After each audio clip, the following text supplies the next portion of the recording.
जाने वाले हो, ये दूसरा रास्ता है। हाँ, और इस रास्ते पर हमको भटकाने वाले 10-20 नहीं है, सैकड़ों लोग हैं, रोज आते हैं और माला पकड़ा देते हैं कि राम राम राम राम राधे राधे राधे राधे राम राम राम राम राधे राधे, बस यही करो देश तो ठीक हो जाएगा। और ज्यादा उनसे तर्क करो तो कहने लगे तुम क्यों व्यर्थ चिंता करते हो, तुम क्या लाए थे, क्या ले जाओगे, जो हो रहा है अच्छा हो रहा है, देश लुट रहा है अच्छा हो रहा है, आगे लुटेगा और अच्छा होगा। वो हमको समझाते हैं और इसी को धर्म कहते हैं, इसी को धर्म कहते हैं। और आजकल धर्म के व्यापार करने वालों की बाढ़ आई हुई है। हाँ, बहुत बड़ी फौज खड़ी हुई है उनकी। एक आया राम की कथा कहेगा 10 करोड़ लेके जाएगा, दूसरा कृष्ण की कथा कहेगा वो 15 करोड़ लेके जाएगा। और आप जैसे भोले भाले मूर्ख लोग डालते हैं उनके पात्रों में, ले जा भाई, ये बापू नहीं है, डाकू हैं। बापू नाम तो शर्म आती है कहते हुए।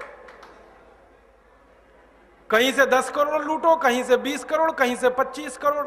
और आप लोगों की मजबूरी है कि काले धन का करें क्या, इनकम टैक्स वाले पकड़ते हैं तो ये बापुओं को देते रहते हो आप, क्या करें उसका।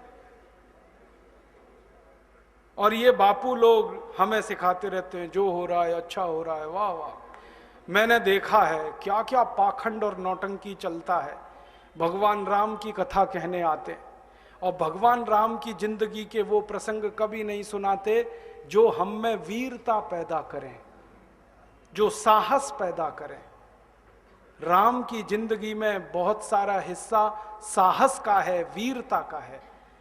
जब 14 वर्ष के लिए वनवास चले गए राम, तो हमको सुनाई जाती है राम की जो कथा ना, उसमें कहते हैं राम ने 14 साल एक ही काम किया, हाय सीते हे सीते, हाय सीते हे सीते, हाय सीते, ये सुनाते हैं हमको। हाँ, यही सुनाते हैं निकाल के कहानी में से।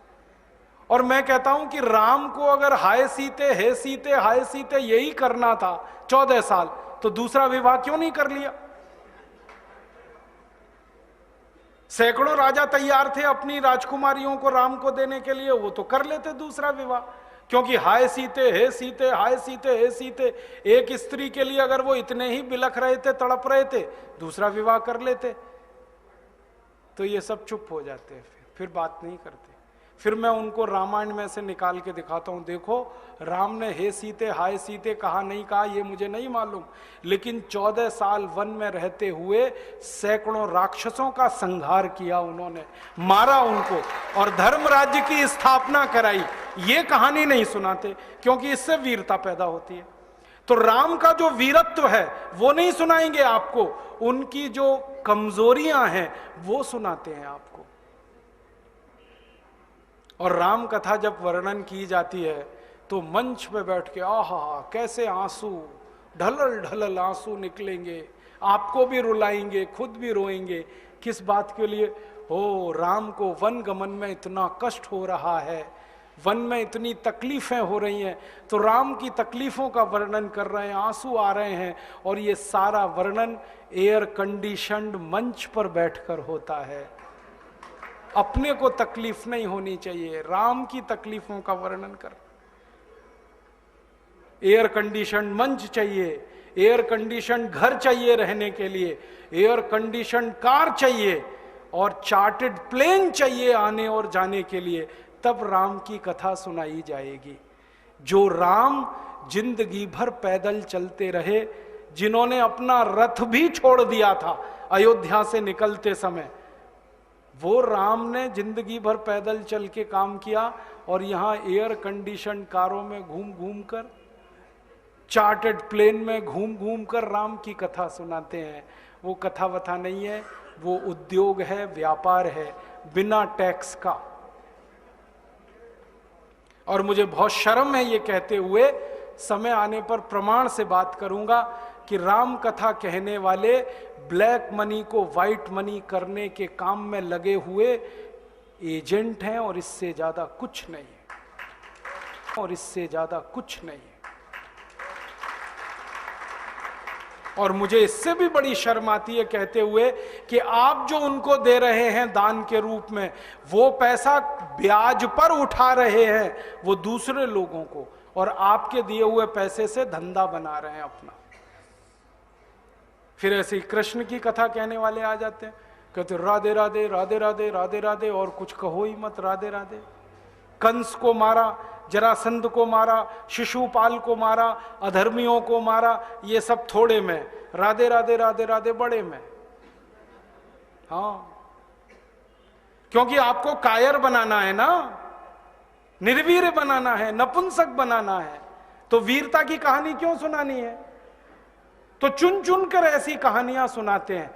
और मैं आपको बहुत गंभीर बात कह रहा हूं कि ये सारे हमारे देश में जो पाखंडी लोग हैं ना, राम और कृष्ण की कथा कहने वाले, ये सरकारों के साथ मिले हुए हैं, क्योंकि सरकारों ने इनको एक कान में मंत्र फूंका है, तुम लोगों का ध्यान इस तरफ भटकाते रहो ताकि कोई महंगाई के खिलाफ न लड़े, गरीबी के खिलाफ न लड़े, बेरोजगारी के खिलाफ न लड़े, अत्याचार के खिलाफ न लड़े, वो डूबा रहे राधे राधे राधे राधे राम राम राम राम, बस इसी में।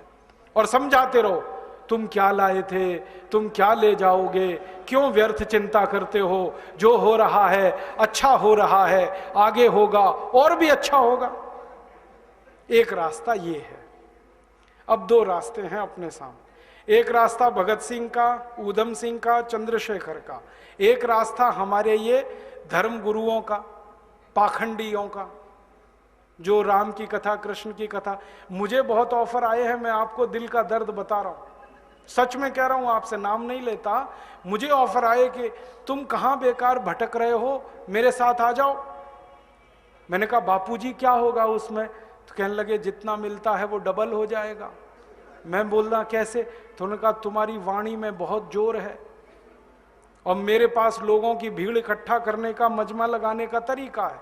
मैं ऐसा डमरू बजाता हूं कि सब इकट्ठे होते हैं, और तुम्हारी वाणी में जोर बहुत है, मिलके लूटेंगे, थोड़ा तुम्हारा थोड़ा मेरा। ऐसे खुले ऑफर हैं मेरे पास। और मैं कहता हूं बापूजी माफ करो। क्यों? कहते तुम्हें पैसे नहीं चाहिए? मैंने कहा पैसे ही चाहिए होते तो बहुत रास्ते हैं मेरे पास, यही एक बचा है। पैसे ही कमाने हैं तो बहुत रास्ते हैं, ये एक रास्ता थोड़ी है। बहुत तरीके हैं, पैसे कमा लूं, घर बना लूं, बीवी बच्चे ले आऊं, करोड़पति हो जाऊं, 10 करोड़पति हो जाऊं, 100 करोड़पति हो जाऊं, बहुत आसान काम है ये तो। थोड़ी चालाकी हो तो सैकड़ों करोड़ बनाना बिल्कुल मुश्किल नहीं है इस देश में। फिर अंत में तो वही होगा ना, सैकड़ों करोड़ हो गए, एक दिन डायबिटीज होगी, एक दिन अर्थराइटिस होगा, एक दिन हार्ट अटैक आएगा, मैं मरने ही वाला हूं।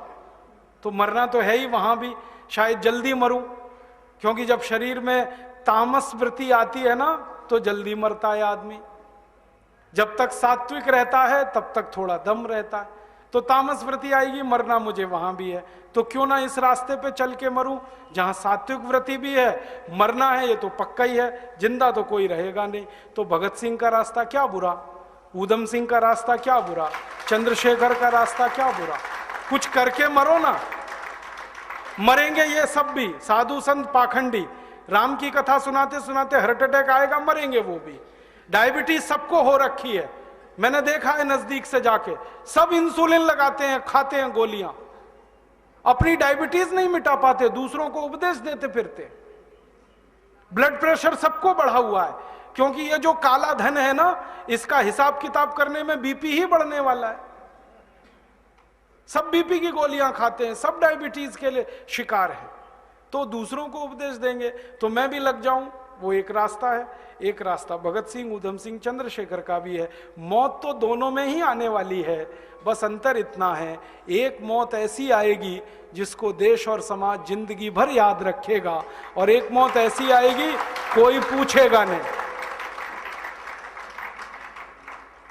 तो हमने तो चुन लिया है दूसरा रास्ता, भगत सिंह वाला, ऊधम सिंह वाला, और तय कर लिया है कि जैसे भगत सिंह, ऊधम सिंह, चंद्रशेखर ने गोरे अंग्रेजों को भगाया, वैसे ही हम आज के इन काले अंग्रेजों को मार भगाएंगे इस देश में। और करना क्या है? करना तो एक ही काम है, इस लूट